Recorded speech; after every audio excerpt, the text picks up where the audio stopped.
The Tom Sawyer Show on HBC TV 25, brought to you by El Patron Mexican Grill and Cantina. Their happy hour, Sundays through Thursdays, 3 to 7 p.m. Check out our Facebook page for details. Authentic and delicious El Patron. And welcome again to the Tom Sawyer Show here on HBC TV 25. I'm Justin Barrientos alongside Coach Sawyer. And difficult game against Minnesota Duluth. Again, a comeback from Duluth to come away with a 3-point victory. I don't want to put any words in your mouth. How do you describe that game? Opportunities missed. We had all kinds of opportunities. You know, we played a good football team. We played really well. So I'm pleased in some areas we got to win games, but I am pleased that we have grown. We can play with the conference best. I really truly believe that, and we did. And you know, we got beat on some miscues in the special teams, including a punt return for a touchdown. And then we had, you know, a couple offensive opportunities late in the game. We ended up with a pick on one of them that could have won the game for us. So, so that is how it went. The opportunities lost, and we got to do a better job when those things pop up. You got to take advantage of them. All right. Well, let's talk about some of the positives in the game. You had some career highs set by a couple of players. Paul Preston, who we'll talk about a little bit later, over 140 yards on the ground. So there was a positive there. Well, absolutely. I mean, he's had 2 weeks in a row now where he said his personal best back to back, and he's a young man that is carrying us and our, you know, really on the, you know, the spirit of the team side right now, and you know, he's playing phenomenal. His blocking is good. He's doing everything he can to help the football team, and he's made some great runs, and then also in the return game. So really MVP of our offense this week. One of the other players that had a career high was Will Clausen, who caught a couple of passes. I don't have the exact yardage that he had, but he set a career high in yards, had a touchdown on the opening drive that you had in the game. Talk about the play of Will Clausen. Well, he's really starting to show up a little bit now. You know, he's a redshirt sophomore, so he's been around a little bit, but you know, a kid out of Mankato that has good speed and runs good routes, and he's now putting it all together. You know, you talk about, you know, well, we got Cam Johnson and Cam Johnson and Cam Johnson, which is great. Who are the other guys going to be? We talked about it in the first show, and here's Will Clausen showing up, got behind the defense, ran a great route, caught the ball over his shoulder, and took it to the house. And really excited for him because he works extremely hard. Let's talk about some of the things then that need to be worked on. I believe Jack Nelson was sacked 6 times in the game. Obviously, you want to see him upright throughout the game. What are some of the things you have to do with the offensive line to make sure that that doesn't happen again? Well, firstly, we just have to play better. And I know that sounds pretty redundant, but it's really true. Our seniors didn't play well in that game. You know, Tyler Lund's been starting for us for 3 years, and he gave up 3 sacks, and we had a couple penalties on 3rd down, and then we gave up a sack. You know, one of our tight ends, Nick Margiotta, those guys we expect to play at a high level, and they just didn't. And so we know they can. So they just need to play better because it was one-on-one matchups. So it wasn't really a scheme issue. We tried to get him a little bit more help. And then Joel Miller, he's a redshirt freshman. You know, we anticipate he's going to make a couple mistakes, but all those things added up to those 6 sacks. And probably one was on Jack. You know, it was a 3-step drop. He just didn't pull the trigger, and you're going to get hit. So, but we had a couple other rushes too, not just you know, that he was taking shots. I mean, he was hit about 18 times total, and we got to do some things in our schemes to help him. And we just got to do a better job man-to-man to protect him up front. All right, defensively, how would you grade how your defense played in the game? I thought we played excellent football. We just didn't tackle well. You know, I thought we were in the right place. We did a lot of nice things scheme-wise. You know, we had a couple mental breakdowns. One was a 3rd and 17 that they converted to where, you know, our corner is a 5th-year corner. You know, was in zone coverage. Everybody else was in man cover, and the guy's wide open. So those things cannot happen. Especially in big ball games. And, you know, we missed some tackles. We had over 30 missed tackles on the football game, and that's just going to kill you. So, again, fundamental things that we can fix and we will fix here by this weekend. And what about towards the end of the game when you had the lead and then Duluth comes away with the score to win the game? Yeah, you know, that was frustrating. We just couldn't get out of our own end, and we punted a couple times late in the game out of our own end zone. And like I said, we did have the last opportunity prior to their last drive where they ran the clock out, but we had an opportunity where we had back-to-back personal fouls on them. They kicked a kid out of the game. We got the ball inside the 15-yard line and threw a pick. That have won it for us right there. We could have held the ball a little longer. All those things could have taken place. But they made plays. They got the first down when they had to at the end. I thought if we could get the ball back with even 30 seconds, we could put one up. But, you know, we missed 2 field goals, and, you know, we scored 5 touchdowns, Justin, only had 1 extra point. You know, you talk about the Viking fans with Blair Walsh last year. Yes. We had one of those kind of days, and Carter will recover, but it's hard to talk about afterwards when you got to have performance on that particular day. Yeah, and we don't want to pile on, but there was one a field goal try that would have tied up the game, I believe. Yep. That was a miss. So have you had a chance to talk to him? Will you talk to him, and what are some things you would say to him? Oh yeah, we met right away on Sunday. I had a personal conversation with him. He was a little bit lame, or is limping a little bit. He had a hamstring that he's been dealing with all camp, and re-aggravated that prior to the game. Although I didn't know it at the time, and that was part of it. I probably wouldn't have had him kick it such a long one. We probably would have went for it on fourth. But that communication, we just got to be on the same page. And he and I have a great relationship, and he's a great kid, and he's just had the pride factor gotten away. And but he's a kid that can, he can kick them too. I mean, he kicked off at the end in the second half and kicked it, deep in the end zone. So he still could do it. But we'll get that fixed. He'll be fine. Do you have a backup in your kicking game? Because I know that Carter's your backup punter.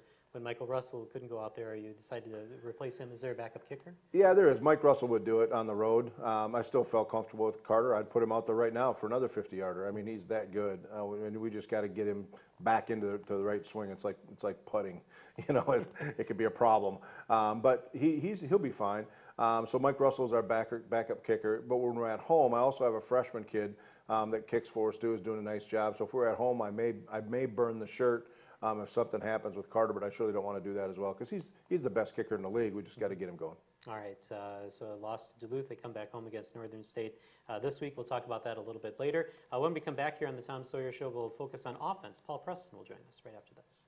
The future of broadband is here with HBC GigaWorld. Discover next-generation internet, allowing you to stream multiple HD movies simultaneously, download your favorite music, backup files to the cloud, and more, all in less than 60 seconds. Watch TV on your schedule with whole home DVR, video on demand, and HBC TV to go. Reach out to friends and family near and far with crystal clear local and unlimited long-distance calling. HBC GigaWorld with more bandwidth and reliability than any other provider. Imagine the possibilities. Visit hbci.com today.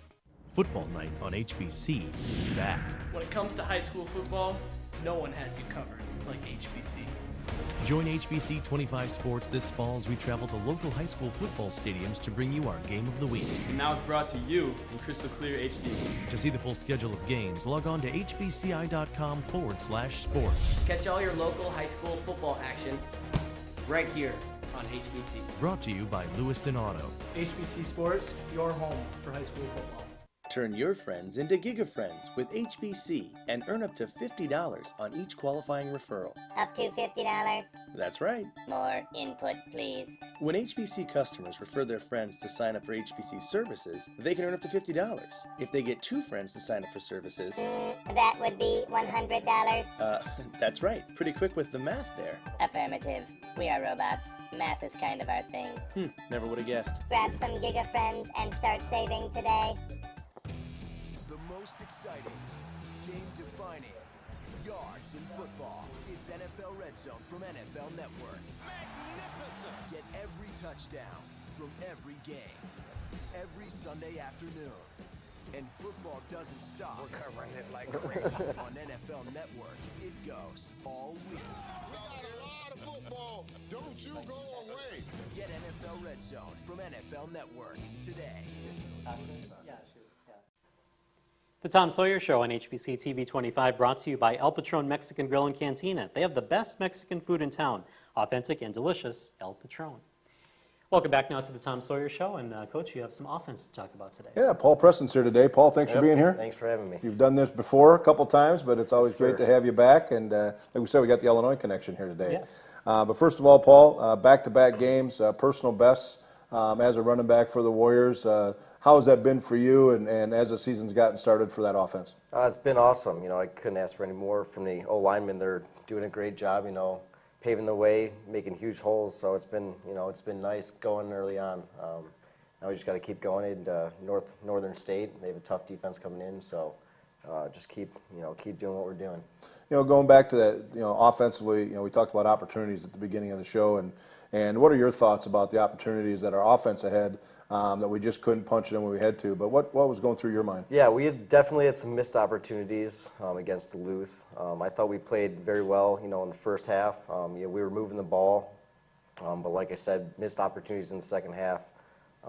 Really is what set it apart. And that's something that we can improve on and we will improve on, and that's what we're going to fix going forward to next week. Okay.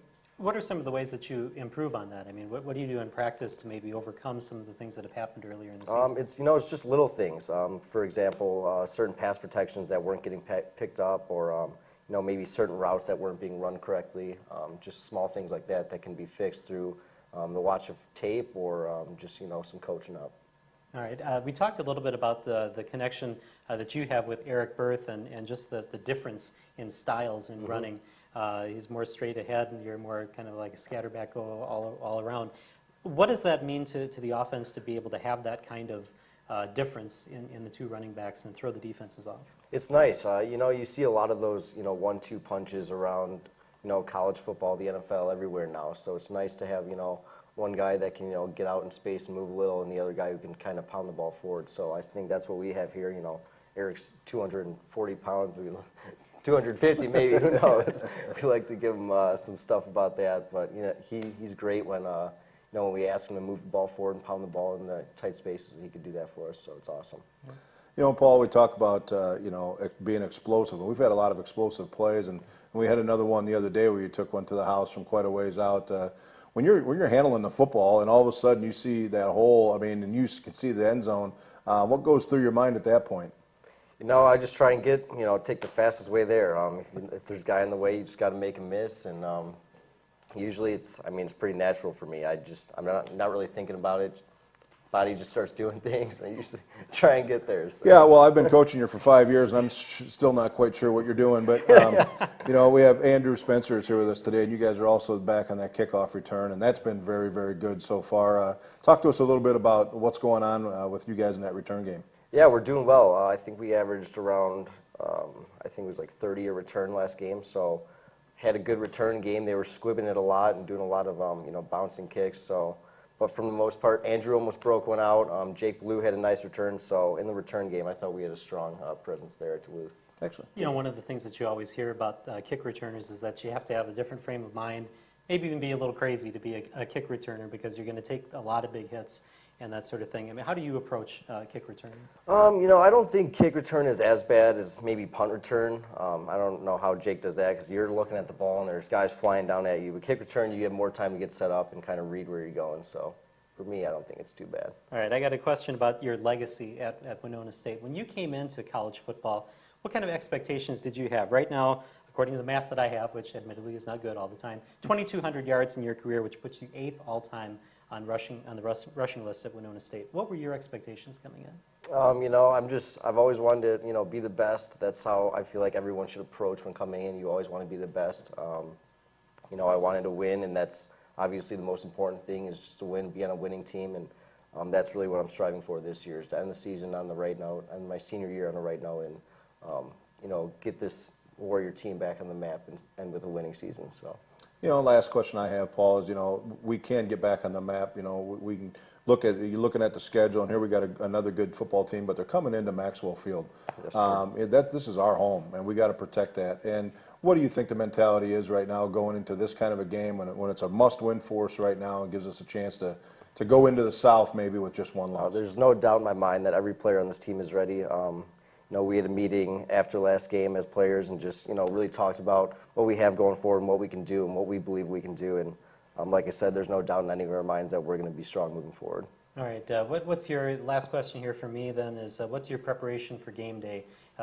When you're at home and you're getting ready to go out on the field, what are some of the things that you do to get yourself ready? I always usually do the same thing, just kind of relax. And then once I hit into the locker room, I get my music going. Always got to listen to Lose Yourself by Eminem, my last song before I go out every time, and then that usually gets me in the right mindset and I'm ready to go. All right, sounds good. Thank you, Paul, for joining us here, and good luck this week. Thank you.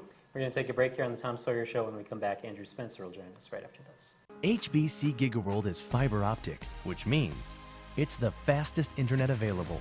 With HBC GigaWorld, your internet possibilities are endless. Stream multiple HD movies simultaneously, video chat, browse the web, shop online, share photos, backup files to the cloud, download your favorite musician's new album, all in less than 60 seconds. HBC GigaWorld with more bandwidth and reliability than any other provider. Imagine the possibilities. Visit hbci.com today.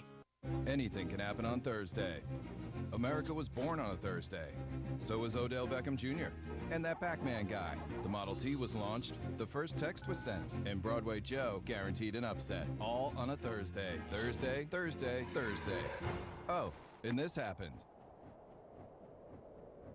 on a Thursday. Anything can happen on Thursday. Thursday Night Football, Thursday at 8 on NFL Network. The Tom Sawyer Show is brought to you by El Patron Mexican Grill and Cantina. They are the place to go for an express lunch, 7 days a week from 11 till 3. Authentic and delicious El Patron. And back to the Tom Sawyer Show, and we're going to go to defense, Coach. Yeah, I got a guy who runs the secondary for us, Andrew Spencer. Andrew, thanks for being here, my friend. Thanks for having me. 15 tackles against Duluth. That was a working day for you. Talk to us about your day at Duluth. Just trying to play as hard as I can for the guys, and this is what they expect me to do, and this is what I have to do. So, I mean, it's nothing for me to keep doing it. You know, we talked about communication earlier, and I also sent out an email to the defense today about, that being one of the #1 priorities for the week. How difficult is that when teams are moving people around and shifting in new formations, and now that you're running the defense back there, what kind of job is that? Because you don't come in with a set, play. So, I mean, things change, the whole time. So that can be the difference between, offense and defensive player. So, I mean, it's really tough when the crowd's going, and Duluth is really, really loud. So, I mean, communication was a problem for us in the first quarter. So that's probably led to most of our problems. We go into Duluth, and they had, set an attendance record at the game as well. So there's almost 7,000 people there, which is a great atmosphere. But coming back home, I'm going to jump to it right away. How fun is it for you to walk onto Maxwell Field on game day? I love game day because, my friends all take the first front rows. So, once I step in the stadium, they already know, what I'm capable of doing. So, and I know, they're going to be right there to watch me. So that makes me most excited, and then just being at home in front of all my fans and to prove finally what I've been working on the whole year, the whole summer, to show them, and it brings me joy to see them excited to see me play. Okay. I want to ask you about the speed of the game, because I see you redshirted your first year. So what are some of the things that you're kind of looking at in the change from high school over to college that you're working on in that 1 year that you get to kind of watch from the sidelines and figure out how to get into the college game? I thought I was going to play. So, I mean, it was a huge reality check coming in, and I was like, oh, wow, these dudes, they move pretty quick. So, and then after that, I just kept trying and practicing and try to match their tempo every single day. And when I was a scout guy, so I would literally try as hard as I could. I'd treat every day like it was a game day, and it benefited me for that. I got on the field right away my next year, and then I actually won Scout Team Player of the Year that year too. So, I mean, that was ultimately the biggest thing for me, was to be able to match their intensity and tempo. So you go from that to, as Coach Sawyer says this year, kind of running the defense as a junior. What are some of the switches that you have to make to kind of be more of a leader on the field? You got to be more serious, and I'm a goofy dude, so I had to cut back a lot, and a lot of guys they notice when I'm goofing around and when I mean business. So when I mean business, we're all locked in, and I think they believe in me as a leader. So I think it's easy. It's easy now. So you're a goofy guy. How would you explain that? This is gonna be good. Yeah. It's never a dull moment with me, I would say. But I don't know. I love to be around my teammates, and I love to joke around. So, I mean, I'm like a prankster. If you see me in the locker room, I'm the loudest one. So yeah. Well, I got to ask them, what's your favorite prank? I usually hide in the bins with the clothes on top, and then I'll pop out, and they usually get kicked out. Or after practice or meetings, everyone's walking out, and I'll say, "Oh, Coach wants you."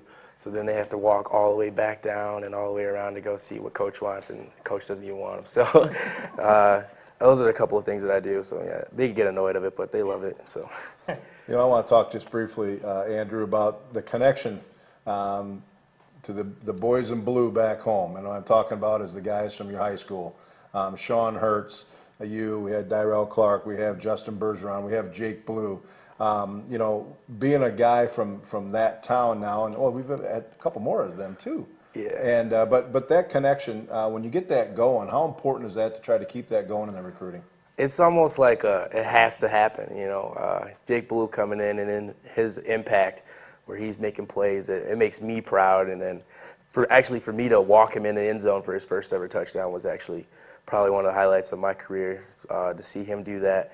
And you know, our coach loves it from back home, and then we love coming back home and telling him we all go out to eat, whatever. So I mean, it's like a huge family. And I actually got a tweet from Sean Hurts, and I've never really like talked to him, but it was probably like one of the greatest things I've ever seen, because you know that's the guy we looked up to when we were all younger. So I think it's pretty awesome that we got to be in this position. So I hope it keeps going. He thought he was a hoopster too, didn't he?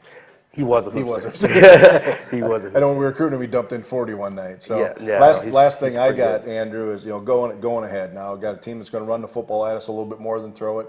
It's kind of 2 weeks in a row of some smash mouth football. What is your role, and what does our defense have to do to be awesome this weekend?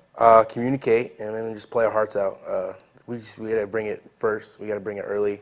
Last time we took too long to get going. So I mean, once we get rolling, I mean, I think we can be pretty dangerous. Yep. So yeah, and I'll just got to play hard. Okay. All right, we're out of time for this segment. Andrew, thank you for joining us. Thank you for having me. We're going to take a break here on the Tom Sawyer Show. When we come back, we'll talk about the game against Northern State coming up right after this.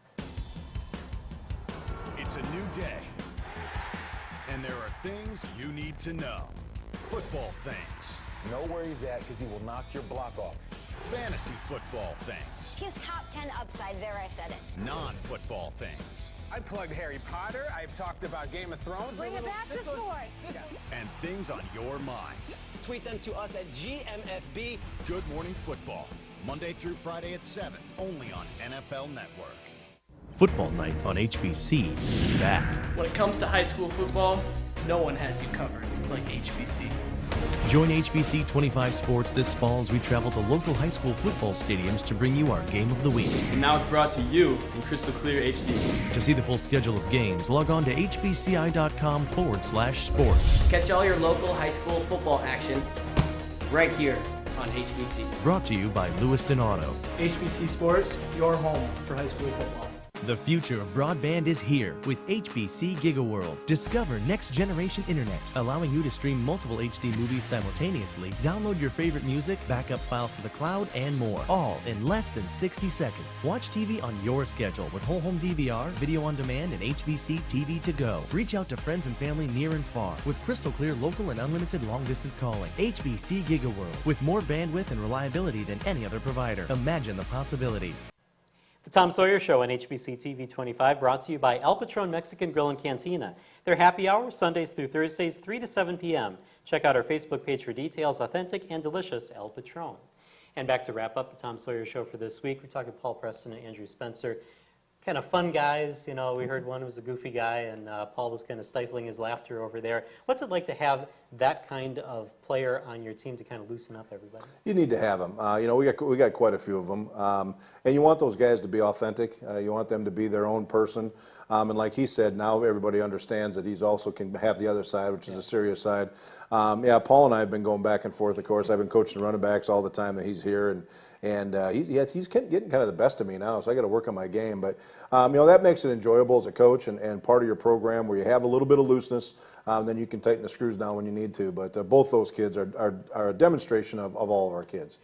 I got to ask this question because I heard some of the comments made by the Minnesota Duluth announcers when they were talking on the game.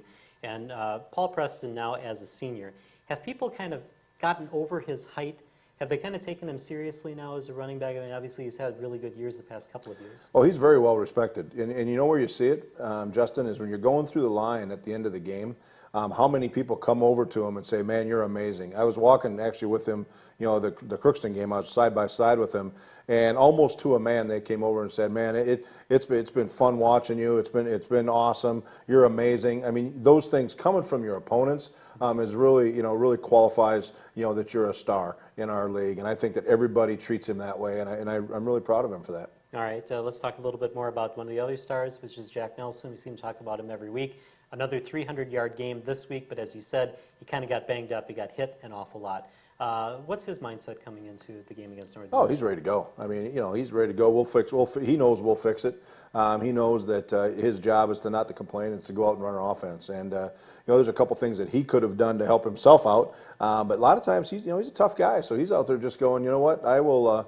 I'll just throw it no matter if I'll get hit anyway. And but he can't do that for 3 hours against good teams. And so there's a couple other wrinkles we'll put in to help him out. But he's ready to go. He's a tough kid.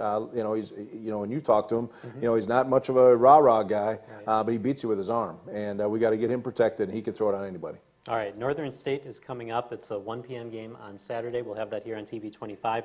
They're coming off a win from last week. What do you know about their team? Well, last week it was talk about opportunistic. They're a team that they had like 3 or 4 defensive touchdowns. It was crazy, and balls popping around and fumbling around, and but they also tied for the North Championship last year, and they beat Duluth. So they're an up-and-coming team. They're very good, well coached. Tom Dosh does a nice job with them, and defensively they're very good. Offensively they can be explosive, but they win their games on the defensive side. Now, against Minnesota Duluth, you actually won the turnover battle in that game 3-1. Talk about how the defense is playing to kind of force those turnovers. Well, they're playing great. We just got to turn those into points, and every level, same thing happens. If you get 3 turnovers and you turn all 3 of them into scoring opportunities, you win the game about 90% of the time. Well, we didn't do that, and so that's what we have to do. Is when the defense does that, we get a pick. We need to rally and put the ball in the end zone and get that momentum going and sustain it. And that's what we're looking forward to. 3 turnovers a game is what our goal is for our defense, and our offense has to have 3-point opportunities, whether it's a field goal or touchdown. We've got to get points out of those opportunities. All right, last question then, which we always talk about, is health. Is anybody banged up? How's the team doing health-wise? No, actually, we're doing really well. Eric Berth was sick last week, so he didn't play a whole bunch. Jordan Koss is now healthy as well. So, we got a full stable of running backs ready to go into this week. But we had everybody prepared and back from last week, and we're at full strength again this week, so feel pretty good. All right, sounds good. Should be a good game then this weekend. It's going to be awesome. I can't wait. All right, thank you for joining us this week. Thank you for joining us. We'll see you next time here on the Tom Sawyer Show on TV 25.